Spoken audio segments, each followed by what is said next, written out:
Hey everyone, welcome back to my channel. My name is Zara and today I am going to be talking about 10 fantasy authors I really want to read but I never have, and I feel like it's a crime at this point. The first author is Stephen King. I know he writes a lot more than fantasy. He writes horror, thriller, crime, lots of different things, but I've not read anything by him apart from 11/22/63. And even then, I don't really remember what happened in it, to be honest. But I really need to get to him. I have quite a few of his books now. And he's one of those authors that I feel like everybody needs to read at least one book. And given the sheer amount of books that he has written, I feel like there's probably a book for everyone. So he is somebody that I really, really want to get to this year, I think. The next author on my list is Robin Hobb. Now, she is one of the queens of fantasy. Realm of the Elderlings is a very beloved series on YouTube, on Twitter, in all the discords that I'm in. Everybody loves it. I've heard very few people say anything negative about that series, which makes me a little bit wary. But she is an author that I'm dying to get to because I've heard that her character work is some of the best out there. We all know that I am a character-driven reader. If you can give me characters that I can buy into and that I'm going to love and root for, even if they are really horrible people, we all know it's going to be a winner for me. So Robin Hobb is another author that I really want to get to. Probably not this year, but I think next year is going to be the year of Hobb. I cannot wait for it. The next on my list is George R.R. Martin. So this, I'm kind of cheating with this one because I actually have read the first two books in A Song of Ice and Fire. The thing is, I don't remember anything about them, so that's why I'm kind of discounting those two. I started reading them just before I started watching the series, and by that point 4 or 5 seasons had already been out, and so I just stopped reading the books and went ahead with the series. But from what I've heard, the books are quite different from the series, and given how shockingly the series ended and that the book series hasn't finished, and question mark on whether it ever will be, I am very excited to pick this book up because it is kind of one of the quintessential grimdark series. Lots of really interesting character work that is done. And I think given that it's a world that I'm already very familiar with through the series, I know it's going to be one that I'm going to get really absorbed in once I do eventually get to it. I do, funnily enough, own all the books that are currently out. So it's just a matter of finding time to get to them. It's probably not going to be a while until I do get to the series though, because I still have the TV show in my head. Next on my list is Patrick Rothfuss. He is the author of The Kingkiller Chronicles, which I know is still incomplete. I'm in no rush to read his books, not because I have any particular hard feelings against the guy, but I know he hasn't finished the series and it's been a while since the second book came out, or I think there was a novella that came out after the second book. I know there's just been a lot of, fans kind of trying to figure out when the next book is going to come out, and there's not really any clear answer. But regardless, I've heard some really wonderful things about his prose, about his character work, about how he does world building and plot. So I think he's going to be an author that I will really enjoy when I get to him, but it's probably not going to be for a long time. To be honest, I don't think I will get to him until he finishes third book, if he does finish it.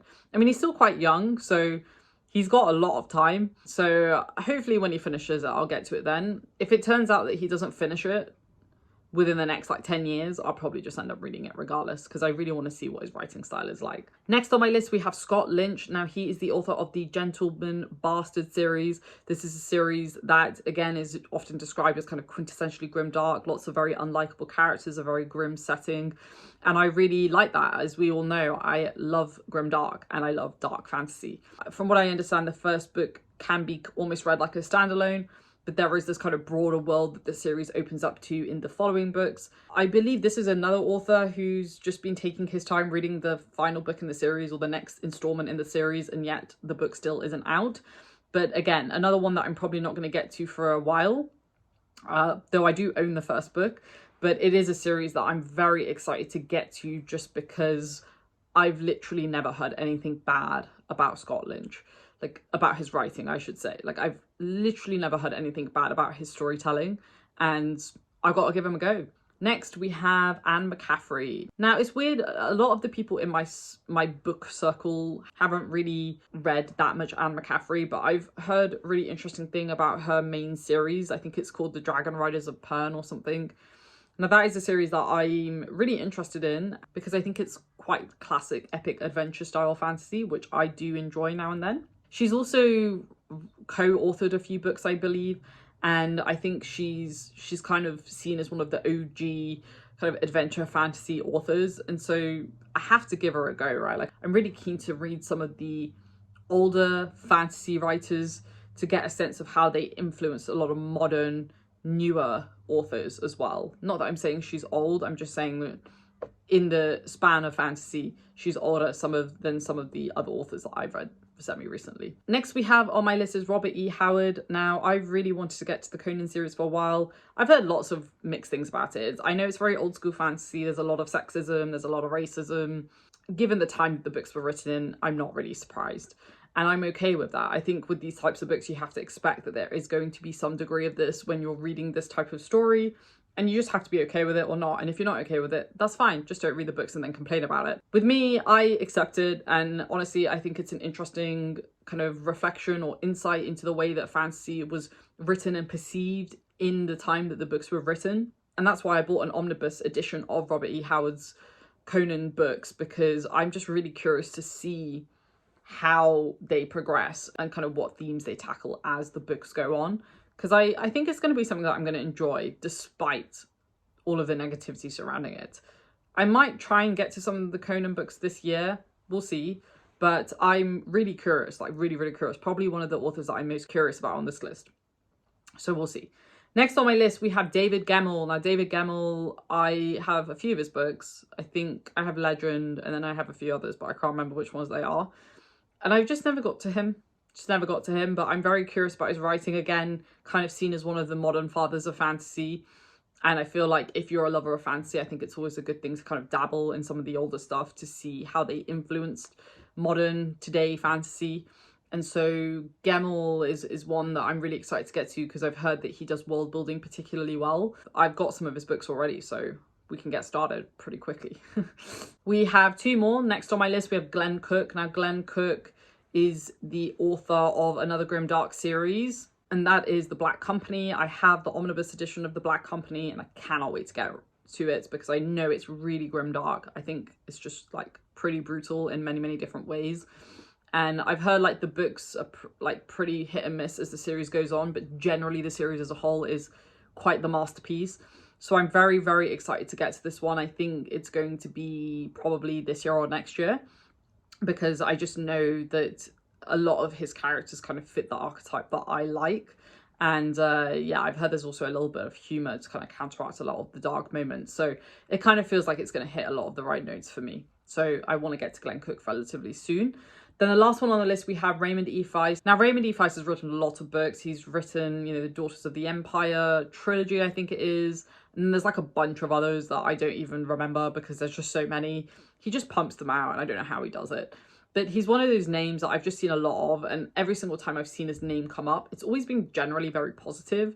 I've never really heard anything bad about his writing. And so, when you come across an author who seems to be quite consistently good and consistently pumping out books, it's like, okay, maybe he has the potential to become a new favorite author. And I definitely think he does, because I've heard that a lot of his stuff is very political in nature. There's a lot of complexity, political complexity, a lot of factions, a lot of different groups of people warring against each other. And that is the stuff that I eat up and that I love. So I'm really hoping to get to some of his stuff next year. It's not going to happen this year, but maybe next year, because I bought a couple of Kindle books of his and I just think I'm going to love them. Any Raymond E. Feist fans, where should I start?